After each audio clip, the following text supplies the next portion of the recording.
அஸ்ஸலாமு அலைக்கும் வரஹ்மத்துல்லாஹி வபரகாத்துஹு. நம்ம ஒவ்வொரு நாளும் நம்ம தீனியாத் கிதாபில் உள்ள நம்ம பெண்களுக்கு அவசியம் தேவையான பாடங்களை தான் போட்டுட்ருக்கோம். தொடர்ந்து நம்முடைய பாடங்களை கவனிங்க, முழுமையாக கவனிங்க இன்ஷா அல்லாஹ்.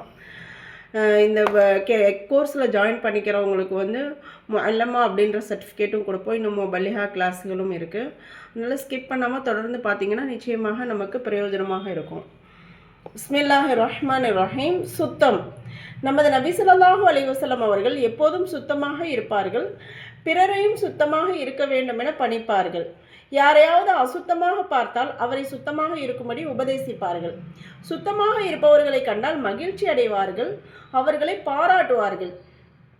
ஒரு தடவை நபி ஸல்லல்லாஹு அலைஹி வஸல்லம் அவர்கள் பள்ளிவாசலின் சுவரில் எச்சிலின் கரையை கண்டார்கள். அது நபியவர்களுக்கு வெறுப்பை ஏற்படுத்தியது. இதை பார்த்து ஒரு அன்சாரி பெண் ஓடி வந்து அந்த எச்சிலை சுத்தப்படுத்தி வாசனையை தடவினார். அன்னலார் மிகவும் மகிழ்ந்து அந்த பெண்மணியை பாராட்டினார்கள். ஒரு தடவை வெளியூர் வாசிகள் அன்னலாரை சந்திக்க வந்தார்கள். அவர்களின் தலைவர் மதீனா எல்லையில் கூடாரம் போட்டிருந்தார். எல்லோரும் அங்கே வந்து சாமானை இறக்கி வைத்துவிட்டு அன்னலாரை சந்திக்கும் ஆசையில் மதீனாவுக்குள் ஓடோடி வந்தனர். அவர்கள் பயணம் செய்து வந்ததன் காரணமாக உடலும் உடைகளும் தூசியாகவும் அழுக்காகவும் இருந்தன. மேலும் வியர்வையில் நனைந்து போயிருந்தனர். இப்படி இருக்க அவர்களின் தலைவர் மட்டும் குளித்து சுத்தமாகி ஆடைகளை மாற்றிக்கொண்டு கைத்தடியை எடுத்துக்கொண்டு ஒழுக்கத்துடனும் கம்பீரத்துடனும் அன்னலாரை சந்திக்க வந்தார். சலாம் கூறினார்.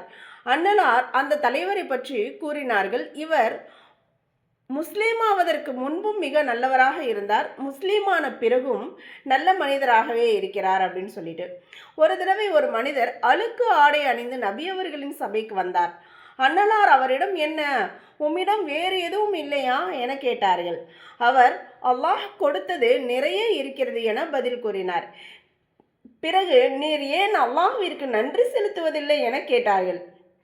அதாவது, அல்லாஹ் கொடுத்த ஆடைகளில் நல்ல சுத்தமான ஆடைகளை அணிந்து வரலாமே என கூறினார்கள்.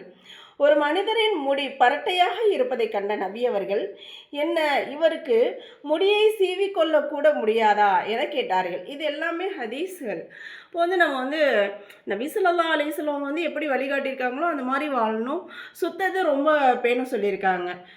நம்ம அணியக்கூடிய ஆடையாக இருக்கட்டும், நம்முடைய தலைமுடியாக இருக்கட்டும், நாம் இருக்கக்கூடிய இடங்களாக இருக்கட்டும், எல்லாத்தையுமே சுத்தமாக வைத்துக்கொள்வதனால அல்லாஹும் ரசூலும் நம் மீது பிரியப்படுவார்கள் இன்ஷா அல்லாஹ்.